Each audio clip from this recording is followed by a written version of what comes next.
My name is Bradley Farquhar, and I'm from Nova Scotia, What am Canada. I about? I'm all about setting the goals high and just chasing some of the hardest physical challenges in the world, including swimming the English Channel, climbing to the top of Denali, running 250 miles across the Sahara Desert, and most recently taking a team of dogs across to Alaska in the Iditarod. I tell people all the time, when you're setting your goals and you're telling your friends and family, if they don't think it's crazy, it's not high I enough. own a company called Purple Cow Internet. So we're an internet service provider on the east coast of Canada. I find that in life you need solid balance between not only your work life, but personal and physical and also family.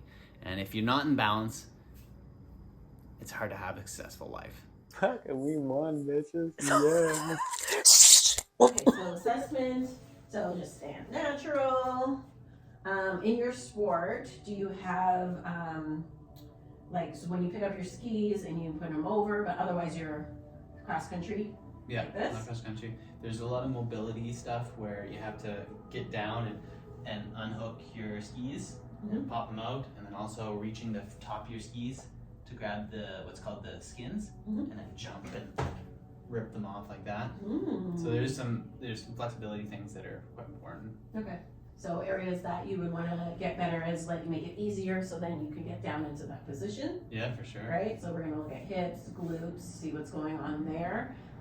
For your ski, you want to be able to move better. So because you're right-handed, there's always one side that's always like different from the other, but this side is developing more than this side, which is natural. Okay. So we're just going to make sure to free this up because it's used to just being like the support stability in everyday activities.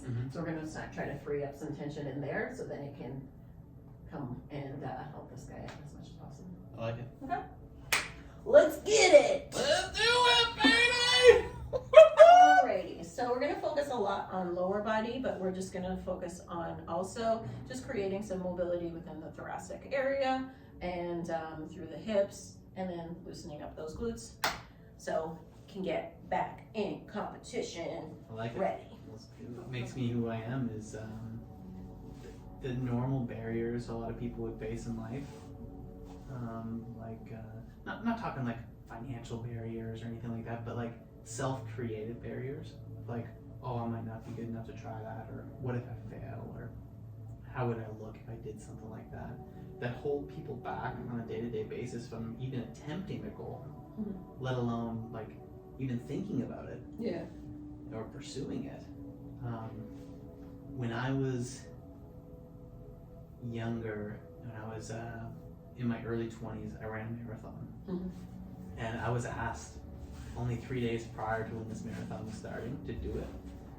And I had no training, wasn't doing anything to like prepare for it. And I said, sure, I'll run the race. And I ran the race, and it was hard as heck, don't get me wrong. But like I just thought, wow, like completing a marathon without training, and this is something in society and life we're taught that you need to put a lot of effort and training for. What else in life is just like that? And that took me down this like long road of trying to figure out different physical challenges or mental challenges or business challenges or relationship goals that, you know, society says are like really hard to get to, so hard that you won't even try. Yeah. That they're actually not as unattainable as you think. Huh. I like that. As long as we know each other, I didn't know that. I didn't know that was like the kind of like the light bulb moment for you. Yeah, Right? I couldn't believe it. Like, and I think a lot of people in life have something similar that would happen that sets them down that goal. I thought, wow, like accomplishing something like that should be a lot more difficult. Yeah. How old were you when you did that? Now I was probably 22 when my first marathon, maybe 23. Yeah. I feel like at that age, it's like you're at a point where you're trying to figure out so many things about yourself. And that's the time that I think our society in general does us a disservice, because that's also the time when you're told you have to get a job, you have to get a family, you know what I mean? All these things that are so fixed, when I feel like it's the time where you should be exploring. It's interesting because you have all those societal pressures on to do things, but at that time in your life, you're actually the most free you've ever been. Yeah. Like maybe you just got out of uni. Yeah. You're like, you just got your first job. You're not tied down with like necessarily kids or a partner or a career. Yeah. Like you can travel. You can set that goal high. Yeah. Yeah. I find a lot that people who took that time to like travel or try new things at that time, I feel like in general they kind of got, I don't want to say settled, it's not the right word that I want to use, but we'll use that for now, but like settled into life a little bit easier. Yeah. Well, when you think about it too, like not only is that the easiest time to do it all, but it's actually the most scary time. Like you've just been raised by your parents and like in an environment that's been very comfortable all your life. Oh yeah. For you to go outside of that comfort zone, like why would you do that? Okay, for sure. What would drive you to do that? Like it's scary. Don't do it. After I completed that marathon, like I said, I thought, what else in life does society say that you need to like put all this effort into, or be something like a famous athlete or a professional in some way to be able to accomplish? And I saw on TV that there's this race. It's called the toughest race in the world. It's 250 miles across the Sahara Desert in Morocco. Yeah. Never been to Africa, never ran 250 miles. I don't know how to run through the desert. That sounds like crazy. Yeah. Asked somebody if he wanted to do it with me. He was keen. So like we booked the tickets and yeah, we got all the gear and just started training and went out and we ran that race. Yeah. After that, I was like, oh my gosh, like okay, cool. This is another checkbox. I also scheduled 2 weeks after that to go to Denali to climb Denali, which is the highest mountain in North America. So, and it's technically more advanced than Everest. So I showed up 2 weeks after running Marathon des Sables, shin splints, into the Alaska mountain range, climbed Denali, and then I started trying to figure out how to swim and to swim the English Channel. It took me 2 years after that to swim the English Channel, and I started showing signs and interest of the Iditarod, which is this 1,000-mile dog sled race across Alaska. You know, more people have been in space than completed the Iditarod. So yeah, I moved to Alaska for 2 years to train and prepare for that, and got my crack at it. It was the most brutally physical, mental challenge I've ever taken on in my life. In fact, I found myself about halfway through it crying and just not knowing how I was going to continue and push on. Yeah. And like as a grown man to say you're crying and stuff, like that's just some societal stuff that says like you're not supposed to or whatever, but like No. I was bawling. Yeah. Like I was very emotional, and you know, you work towards something so hard and you give it everything you got, and to question yourself in that moment. And I was so lucky, like as that was happening, I had like the support of other dog mushers in the community there encouraging me to continue going, and I'm so thankful that I did, because I ended up finishing the Iditarod, and every time you do something like that, it builds your confidence. Yeah. And makes you want to strive for something higher and higher. Yeah. So this is where the Olympics comes from.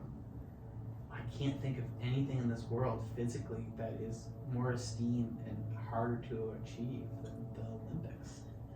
So I picked a sport that's obscure, I never had any experience with, and I'm giving myself 4 years to train and try to qualify for the Olympics for 2026 in Italy. Do you think that spending 2 months in 2022 hanging around Olympic athletes had some like made it more inspirational to like hang around them and just see like, oh, these people did it, I can do it?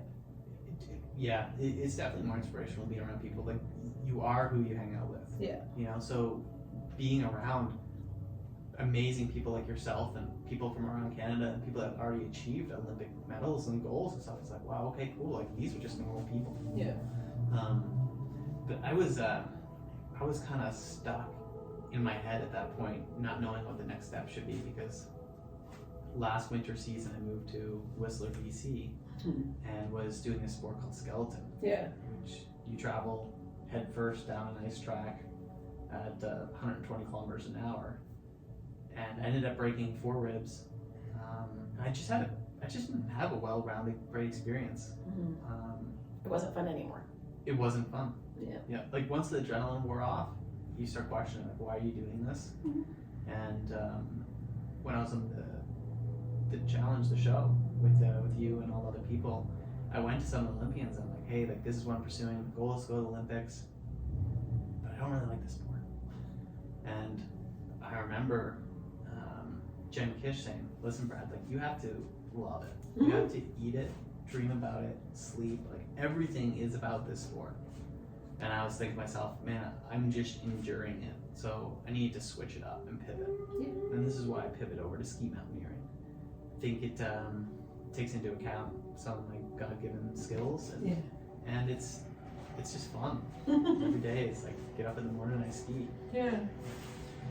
So totally hanging out with all the Olympians and people was very beneficial to take on this challenge.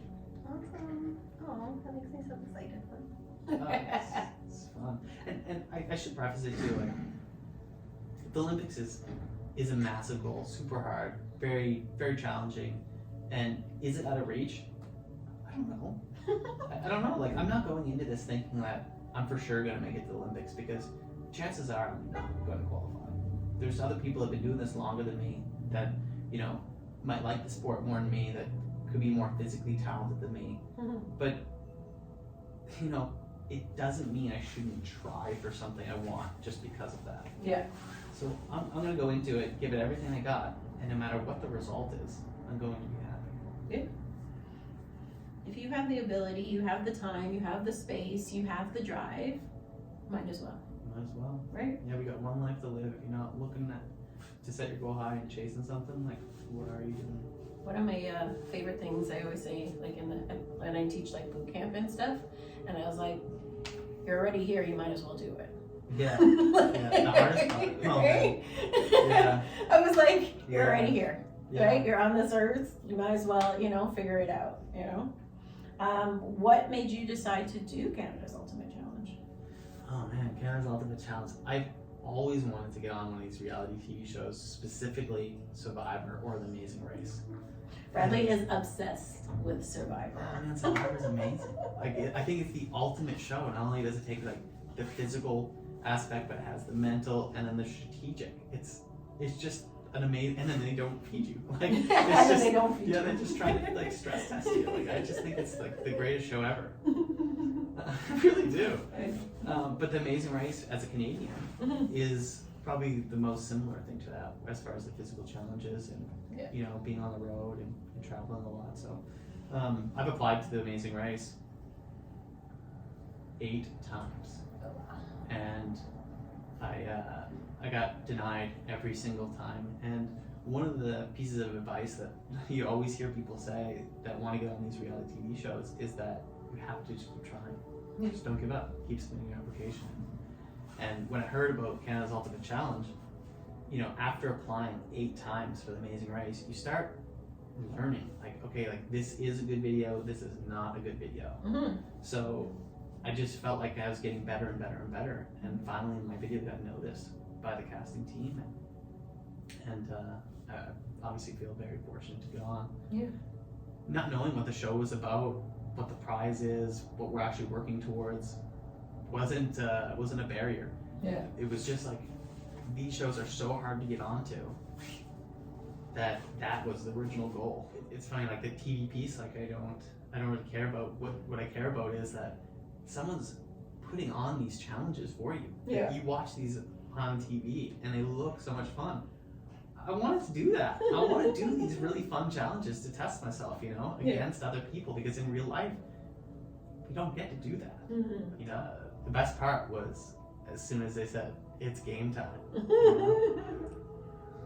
And the strategy. Don't forget the strategy. Strategy was so fun. Yeah. Love the strategy part. Just trying to figure out what's the best way to go for everything and, like talking it out and, And we didn't have much time. No. Like, often we had more than the 5 minutes that it shows on TV, but not much more. Yeah. And we were into it. Yeah. And so to get everything down, and like other teens are listening to you and trying to figure out what's trying going on. Yeah. Try to be sneaky. Oh. And I felt like I possessed a lot of sneaky qualities. Like I was trying to listen to people, throw people off, whatever it was. Trying to peek to see Yeah. like when we're in blackout and we can't see what it's supposed to be or what Totally. anybody's doing. Try to peek around the corner. Try. Man, I feel like everyone should do reality TV. Yeah. Because we just made 20-something really awesome friends Mhm. that, we may not see each other for every day, but for 6 weeks to hang out with think about all your friends and how often you see them. Like you might see a good friend once a week. Yeah. Once a week. Well, we just, imagine just hang out with someone every single day for 6 weeks. And thrown into high stress situations You with bond, them. you learn. You get to about them quickly. really learn about people in the stressful situations, how people react, how they respond. It's a social experiment. In a lot of ways it is, Yeah. Yeah, I think we're quite fortunate. But yeah, I think everyone should do it. Mhm. Everyone should apply. So tell me about little Bradley. Did you do sports? So you grew up in Halifax or outside Halifax? Yeah, outside Halifax. Yeah. I grew up in the country. Nice. So my granddad had like 150 acres on a river in the middle of nowhere, Mhm. and he gave pieces of that to all my family members, like my aunts and uncles. Mhm. So lucky, and you don't even realize how lucky you are, but like my cousins and stuff all grew up beside me. Yeah. And so I had a pretty sweet childhood of climbing trees and building tree houses, and there was no internet back then. Like Oh yeah. the most popular thing back then was like Full House. And it was awesome. Yeah. And I remember still, like I'd be out building the tree house, and Mom would yell at the front door like, "Full House is on!" We'd all come running like, "Okay, cool." Like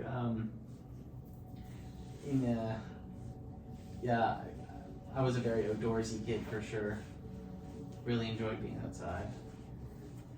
In high school, I found myself playing all the sports. I always wanted to play every sport I could. Really enjoyed it. I was successful in running and racing, like track and field, cross country, and then also with wrestling, rugby. I actually won Athlete of the Year in my grade 11 year. Oh, yeah. Yeah, I thought it was pretty cool. That is pretty cool. But I wanted it. I worked towards it. Nice. Yeah. So your right side is a lot tighter than your left. Yeah. The mobility aspect of it, in your external rotation, so bringing your hip out to the side, is much tighter on your right side. So we're doing a lot more work on that side. I'm definitely sore. Like I just came off of 15 and a half hours of training. Yeah. And yesterday was a day off, and today's a day off. Yeah. But I feel it. Yeah. Well, Bradley also flew to France and is living in France for a month. Right? A month Well, to do this training. 12 months. 12. 3 months? Yeah, 3 months. What? Yeah, so I've been in France for a month and a half now. Oh yeah. And so I'm home for a few days. So I'm going back to Nova Scotia after this. Yeah. And then fly back to France for another month and a half. Yeah. Oh my gosh. So crazy. I love it. Like it's so neat going to another country that you don't speak the language. This is the very first time I've ever done that. Yeah. And I was definitely hesitant getting there. Like, how do I find my place? Where do I get my haircut? Where do I eat? Like, where do I get the food? A lot of different things have popped up that were interesting. Like I ate a lot of smoothies. Really, like a blender is the device I use the most. And blenders are just not popular in No. France. Oh. So I bought one of those little magic bullets. I'm loving it. Does the job. That's what I use. That's great. It does what it do. Yeah. Something I have probably about 10 shaker clubs, just in case I don't have time to blend it all out. You're just like, shake it up, and it's like crunchy. Yeah. You get it in you. You do. That's exactly the words I would have said. Get it in you. Oh, that's it. It's for Doug. It's not that protein. You just get it in. All right, let's get personal. This is kind of a two-parter. What are your love languages? Okay. And you don't have to use the ones there's 5 of them. You don't have to use all 5 of those. You can use whatever, pretty much whatever you like. But it's really like, how do you need to be loved? Yeah. I think the 2 that stand out for me the most is touch and words of affirmation. Yeah, I like to be encouraged. Yeah. I can't remember all 5 of them, but gifts, not really important. Acts of service. Yeah. Like someone, I think acts of service. I think you too. Yeah, Acts of like someone service wants to, like, do something for you. Rub my back or something. Yeah, or give you a stretch. You know, Stress, yeah. you'd be like, okay. Yeah, I like that, yeah. I think, yeah, you're probably right. That's definitely one that's up there. Yeah, or feed you. Oh man. I like living in Chamonix right now. There's so many restaurants that they don't have. Oh gosh. Like a Mexican restaurant. I've just been craving Mexican food. And I don't have any friends or family over there, so I just cook every night and I don't go out and eat. Yeah. So, I just can't make myself sushi. Yeah. Like, I guess I could, but Oh, I'm not going to. We just had sushi the other day. I can imagine. That's the thing that we get spoiled here, right? So spoiled. So spoiled that when you go to other places, you're like, what do you mean you don't have everything at Uber Eats? Yeah. Touch of a button. Like, Yeah, I don't even think there is an Uber service there. No. Not that I'm aware of. no. So it happens when I go to like the Caribbean or whatever. It's humbling, right? Yeah. And I feel like we need that every once in a while, right? Where you're just kind of like, oh, go to some place where all the things that we take for granted are just like, snap your fingers and it's done. Yeah, and then don't speak the language. Oh yeah. I can't even imagine.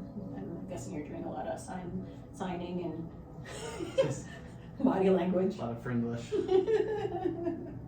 La toilette. Like even just finding like where to work out. Yeah. Where to go for a run. Mhm. Like where the trails are. Yeah. There's a lot of pieces there. But it wouldn't change a thing though. Like I'm 36 years old and I'm doing a solo 3-month trip and get to work out every single day, and I'm not skipping a beat or losing anything with work at all. Yeah. Like for my career, I feel like my career is going great. Yeah. It's I think it's better than it's ever been. Hmm. So it's kind of cool. The only thing that's kind of tough though is I do have responsibilities and stuff at home. Yeah. One being a partner and a dog, and we actually just got a puppy after I left, so I haven't even met this puppy yet. I literally was like, you're in a puppy now? Yeah. Like, you're not even there. Not even Like, there. I was just like, how did this even Not happen? even there. Wait, how did that even happen? I really actually need to ask that question. Yeah. Well, Katie, my partner, and I, we came home, and after like going out and getting food, and I think we had a couple drinks or whatever, and then we were talking about getting another dog, and we just got on Kijiji and started looking, and like once you see a picture of a dog that you want, it's game over. Like what's gonna happen. And Katie saw a dog, and she's like, "Oh, this one's so cute." So we started trying to figure it out, and it came from Vancouver Island, so she had to figure out how to get the dog over to the other side of Canada, and that was some work and some ups and downs. And now that she has the dog, super stoked, loves them. Yeah. Name's Joey. Yeah. What does Jerry think? I don't think Jerry's a fan yet.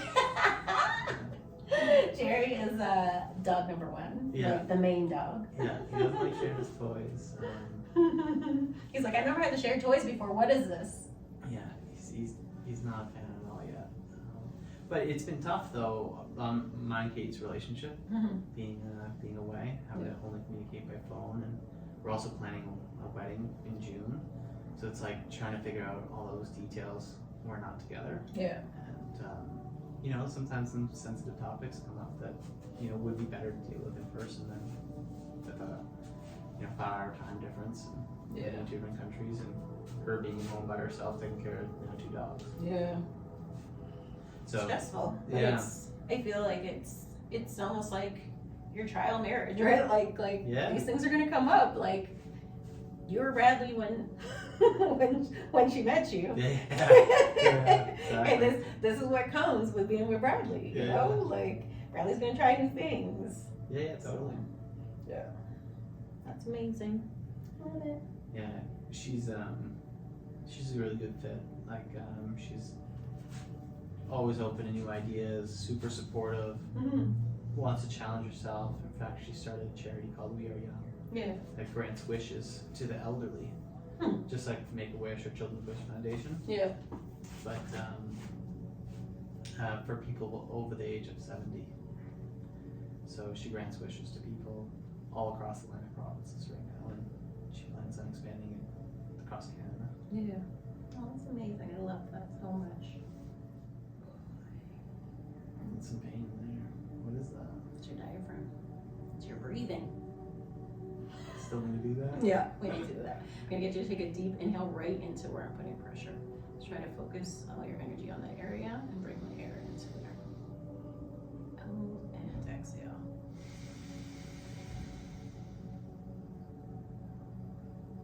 Okay, let's try that again. Deep inhale. And exhale.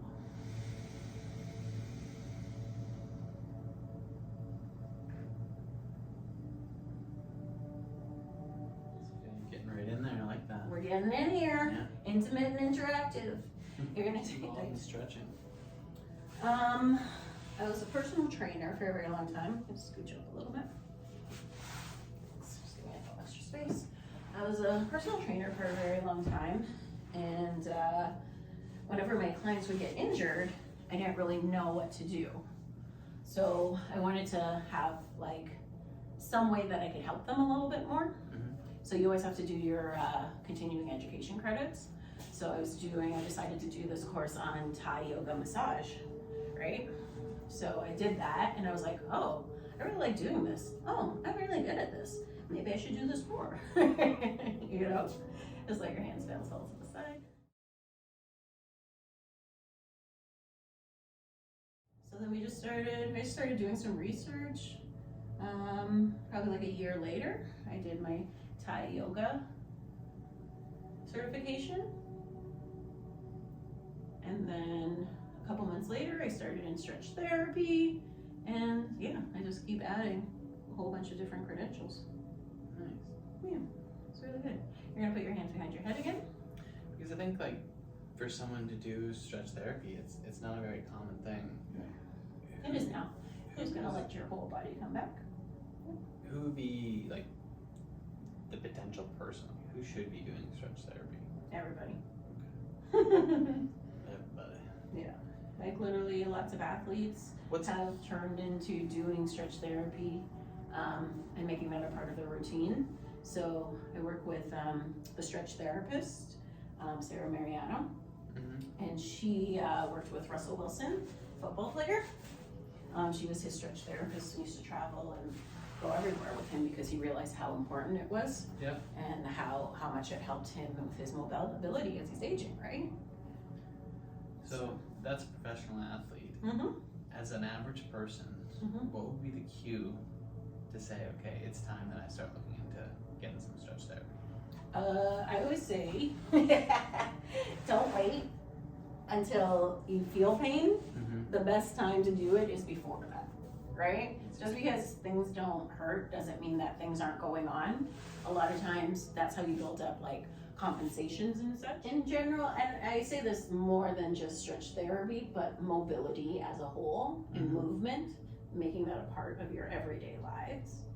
There's a lot of people who are just like, I didn't realize it because we are so, once you're in like, we all live in our own little worlds, right? So because I work in health and wellness, the people that I talk to, the social circles, my social media is all health, fitness, right? Yeah. So sometimes in my head, it's just like, oh yeah, everybody's working out, everybody's doing something, right? Which is Not as real. we know, It's not real, right? Yeah, like a small percentage of people Yeah. work out, stay fit. The majority of people don't do a lot of physical activity. And then if we bring like race and culture into it, it gets even more, right? Yeah. So like Caribbean people, for the most part, a lot of women don't exercise. They don't, right? Mm-hmm. It's not in their culture. I was like, both my parents both worked out. So that's why exercise is so important to me and like seems so simple, Mm-hmm. right? But that wasn't the experience of most people. So those things all come into play. Mm-hmm. Were your parents into like any kind of physical activity or anything of that sort? Way back in the day, I remember my mom playing volleyball growing up, but really my parents were not active. Yeah. Play sports or have any physical goals, walk or run or anything like that. Which is so interesting because my partner's dad, you know, he ran his first marathon in probably his, you know, late 40s or 50s, like yeah, I think it was his 50s. And he's quite active, goes to the gym, and I tell you, I think doing that all your life is an important thing. Oh yeah. It changes your quality of life.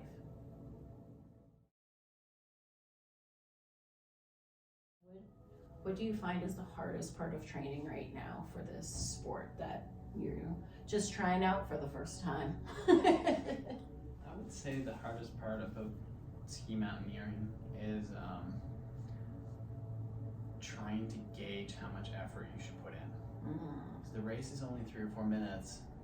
You can't just go as fast as possible right off the bat. Yeah. I try to describe it to some of my friends and family, like when you go to the gym and you get on the wind bike and you go as hard as you can for 1 minute, like you can barely last a dang minute. It's almost impossible. Yeah. It's the same exertion for ski mountaineering, except 1, it's 3 times as long, but 2, you have to compensate for other people racing beside you, and then little movements of like trying to take your skis on and off and making sure you can like get that done as efficiently as possible. And is there a little bit of elevation aspect in there? You're climbing 70 meters is the height, but you know, you could be starting at 2,300, 2,500, 3,000 meters, you know? Yeah. It depends where in the mountains you are. Yeah. So there could be a little bit of elevation there you're dealing with. And that affects your breathing. Totally. Right. And I was like, I think we need a little oxygen when we're racing. Have you ever? Just a little bit. Just a little bit. I'm just gasping for air. Oh, that was great. It's intense, eh? Yeah. That is a Devon creation. What's your favorite part of the training? Oh, I just love practicing, getting so exhausted you can barely breathe and you just start coughing. Like that yeah, I just love pushing. Like it's just so cool. Yeah. That's like, it's such a Bradley thing to be like, I just love being at the point of exhaustion where I think I'm about to die, and then I cough and I'm okay. Yeah. I'm coughing for days. Like it's.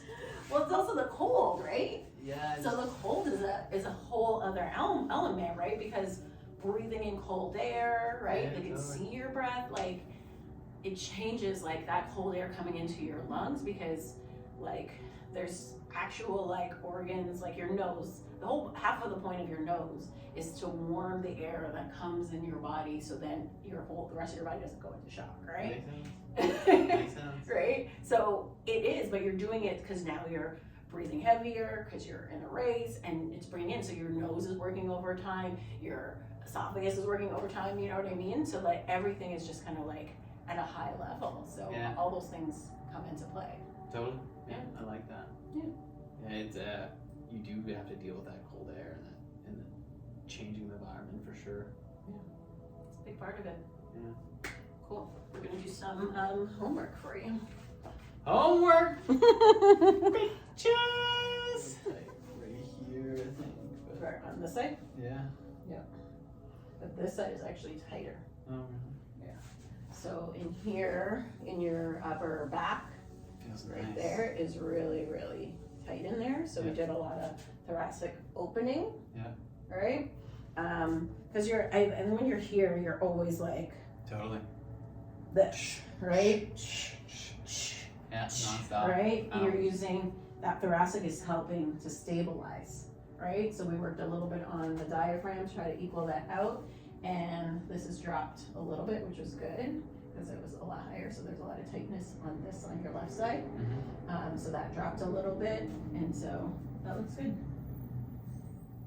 Yeah. Ready to take on the world now? You've been taking on the world. Let's go. Let's go. Great attitude. All right, for your homework though, to get into those hip openers, so you're gonna go into that figure 4 position that we just did, one leg back, one leg forward. Yep. Go ahead. This is one of my fave stretches. So you're gonna take your right hand and bring it on the outside of your knee, right? And bring your left arm back and keeping your chest up, twist towards the back. Oh yeah, feels good. So it's a really good one, pushing that right knee down into the ground to accentuate and create tension throughout the body. Lovely. And then you're gonna do the other side. You don't have to do that right now, but that's gonna be, make sure you do both sides when you do that. And then in your warm-ups, you're gonna do windshield wipers. So just bend your knees where you're at, right? Legs wider. So as this knee falls, you're gonna let this knee fall, and then you're gonna switch back and forth. Does my butt come up off the mat? Yep. Lovely. Bring your hands in a little bit. Yeah, so you're sitting along here. Lovely. Then can you do it without your hands down? Yes! That's harder, right? It's definitely hard. Right? So we wanna, I like it without it. You can do it with both. When you do it with your hands down, it becomes, it's more of a stretch mobility. But as soon as you take your hands up, it comes a strength exercise for those hip flexors. Totally. Right? And you use those so much. And people think that when your hip flexors are tight, it's because they need stretching. Sometimes they just need to be strengthened. Right? So if we do the combo of stretching them out, so lengthening them up and then strengthening them right after, then they'll move more optimally for you. Cool, like that. Cool. So those are the big ones. And then one last one. I like this better on here. Sometimes I do this on a foam roller, but I'm super intense. So you're just going to lay back, right? Hands behind your head. And then lay your head back as close to the floor as you can get. There you go. This is the best stretch ever. If you can, I was gonna say straighten your legs. And you don't want to sit there for too long, right? And I just want you to focus on breathing. Just focusing on your diaphragm, expanding your ribs outwards. There we go. And then exhaling. Awesome. Just opening that up. It helps open up the chest, shoulders, and that breathing. Yeah, it feels fantastic. Yeah. It's one of my faves. I do this pretty much every day. Lovely. That's it for your homework. Think you can manage those? I can do it. Yay! Thank you, Devon MD Jones. Oh. Appreciate it. Bradley, how was your stretch? That was awesome. Stretch was great. Thank you, Devon MD Jones. So you're training for the Olympics. What else is next for you? Currently, I'm training for the Olympics. What's next? I'm gonna have some kids. I'm gonna chase them around, teach them a bunch of stuff, but also, I'm gonna go to space. I wanna build space hotels that are cruising around the earth and go up there and drink wine and float around. Like, that is the ultimate goal of what I'm working towards.